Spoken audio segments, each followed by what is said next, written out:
سوپای عێراقی سنوورە فراوانەکەی نێوان عێراق و سووریا تونند و تۆڵ دەکەنەوە بە دروستکردنی هێڵی بەرگری دووهەم دەیانەوێت ڕێگە لە دزەکردنی داعش بگرن لە سووریا و بەرەو عێراق. تم استطلاع المناطق المهمة أو الخط الدفاعي الثاني. سەردانی ناوچە گرنگەکانمان کردووە. هەروەها هێڵی بەرگری دووهەممان لە دوای هێڵی سنوورەوە دروست کردووە. ناوچەکانیشمان بە پێی بەرپرسیارەتی دابەش کردووە. پاراستنی ئەو هێڵە بەرگریەش لە ئەستۆی سوپای عێراقدایە. چەکدارەکانی داعش لە چەندین شوێن لە عێراق و سووریا سەریان هەڵداوەتەوە. مەترسیدارتریشیان شەڕی چەند ڕۆژەی گرتوخانەی حەسەکە بوو کە سەرڕای کۆنتڕۆڵکردنەوەی دۆخەکە، بەڵام بەلای بەرپرسانی عێراقەوە زەنگێکی مەترسیدار بووە.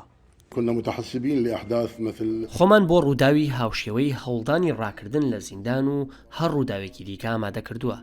لەبەرەوەی دۆزی ئاسایش لە سووریا ناجێگیرە، 7 کامێرای چاودێری سەربازیمان لەسەر تاسەری سنووری سووریا داناوە ڕووماڵی هەموو جم و جۆڵێک دەکات. هێنانەوەی ڕووفاتی 11 سەربازی عێراقی کە لە شارۆچکەی جەلەولا لەسەر دەستی چەکدارەکانی داعش کوژرا بوون، پێشتری چەندین قوربانی هێزەکانی پێشمەرگە نادیدە ناکرێت. زۆرێک لە ئاگانی سەربازی پێیان وایە نەمانی پەیوەندی لە نێوان هێزە سەربازیە جیاوازەکانی عێراق وای کردووە شانە نووسڵەکانی داعش بکەونەوە خۆیان.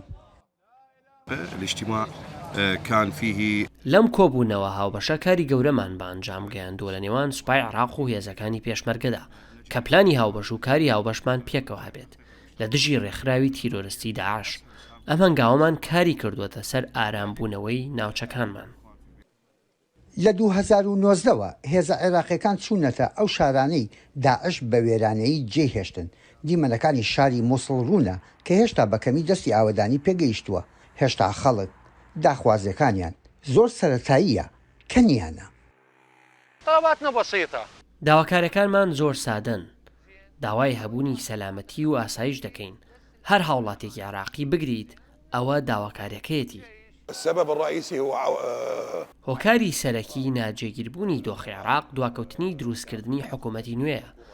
هەروەها ئەو هەموو بێکاری و گەنجە زۆرەی سەرشەقامەکان مەترسیە کە لەلایەنێکەوە بەکار بهێنرێن. دوای نەمانی داعش لە سووریا و عێراق قسەی زۆر لەسەر ئەوە دەکرا کە داعش لە ڕووی سەربازیەوە کۆتایی هات، بەڵام دەژوترا شانە نستۆکانی فکری داعش هەردەمێنێ. ڕەنگە زەنگە مەترسیەکەی هەنووکە ئەوە بێت داعش لە ڕووی چەکداریشەوە دەیەوێ خۆی نیشانداتەوە. یەحیا بەرزنجی، دەنگی ئەمریکا.